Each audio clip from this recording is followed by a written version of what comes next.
The Duterte administration has now secured its budget for next year. Rosalie Coz will tell us why. I have said this before and I will reiterate it. The budget is useless if the Filipino is not at its center. This budget is a credible budget where every peso worth will be spent for the governments, for the gains of the Filipino people.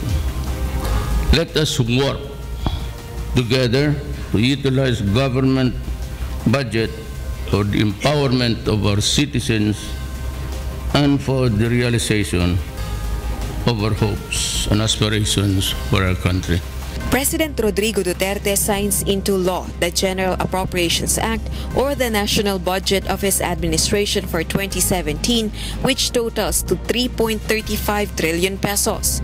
The Department of Education got the biggest allocation, which is worth 544.1 billion pesos. Starting next year, students in public colleges will have free tuition because of the 57.72 billion peso fund allocated for state universities and colleges and 18.7 billion pesos for the Commission on Higher Education, or CHED. The government is expected to spend 850 billion pesos for infrastructure starting next year because of the 454.7 billion peso allocation for the Department of Public Works and Highways.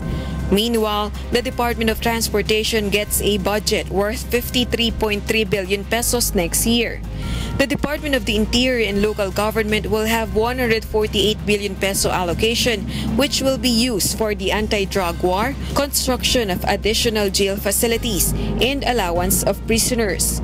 Meanwhile, the Department of National Defense will be able to continue the AFP modernization program for the country's territorial defense and security services using the allotted 137.2 billion peso fund. The Department of Social Welfare and Development will have 128.3 billion pesos allotment, a huge part of which will go to the conditional cash transfer program and monthly rice subsidy for indigent Filipinos. Moreover, it is a relief for farmers as they will no longer have to pay for irrigation because the government has allotted 38.4 billion pesos for the National Irrigation Authority. Farmers no longer have to pay irrigation fees with the additional 2 billion allocated for the National Irrigation Administration. Kami ito, taga na una tasakan ito. Bakit magbayad ang farmers ng tubig na kanilang walang mamayari? And you're supposed to build the canals and irrigation. I've been wondering all these years why they have to pay for the water. It's one of my election promises that I will do away with this thing, which is about 5,000 per on the average. Rosalie Coz, UNTV News and Rescue, Malacanang.